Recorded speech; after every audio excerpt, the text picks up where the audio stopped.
વિરોધ પ્રદર્શન કોંગ્રેસ છેલ્લા ઘણા દિવસોથી કરે છે।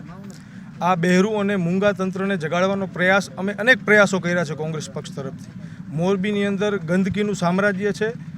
ગંદકી મોરબીમાં છે કે મોરબી ગંદકીમાં છે ખબર નથી પડતી। ભૂગર્ભના પ્રશ્નો અનેક થઈ રહ્યા છે। પીવાના પાણીની અંદર દૂષિત પાણી, ભૂગર્ભનું પાણી મિક્સ થઈને અનેક સોસાયટીઓમાં આવે છે, એવા પ્રશ્નો છે। ભક્તિનગર સર્કલ, ખાખરેજી દરવાજા, એમાં અમુક વિસ્તારની અંદર ભૂગર્ભના ડાકણા ખુલ્લા છે, એની અંદર ગૌ માતાઓ મરીને મૃત્યુ થયો હોય એવા પણ 2 દિવસ પહેલાંના બનાવ સામે આવ્યા છે। ત્યારે કોંગ્રેસ પક્ષ લોકોને સાથે રાખીને લોકોના પ્રશ્નોને લઈને લડાઈ લડે છે। જ્યારે છેલ્લા 10 દિવસથી અમે આલાપ સોસાયટીના પ્રશ્નોને લડાત આપતા હતા, ત્યારે આજે તંત્ર જાગ્યું અને ત્યાં થોડી ઘણી કામગીરી ચાલુ કરી છે। એના માટે તંત્રનો આભાર માનીએ છીએ। પણ આજે મોરબીની અંદર, સમગ્ર મોરબીની અંદર જે દૂષિત પાણીનો પ્રશ્ન છે, આજે જે પાણીને હિસાબે મચ્છર માખીથી રોગચાળો ફેલાવાનો ભય છે, આવા અનેક પ્રશ્નોને લઈને મોરબી નગરપાલિકાને રજૂઆત કરી છે।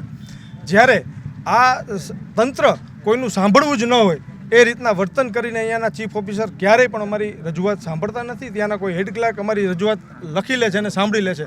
એટલે અહીંયા રણીધોણી વગરનું મોરબી નગરપાલિકા છે। એટલે ભગવાન શ્રી રામને યાદ કરીને આજે સવારથી અમે ભગવાન શ્રી રામની રામધૂન બોલાવીને અમારો એક નવતર પ્રયોગ પ્રશાસનને જગાડવા માટે અમે કરેલો। પણ પ્રશાસનને ભગવાન શ્રી રામનું નામ પણ મંજૂર ન હોય, રામધૂન પણ અટકાવી પ્રશાસને અમારી અટક કરેલી છે અને અમને પોલીસ સ્ટેશન લઈ આવ્યા।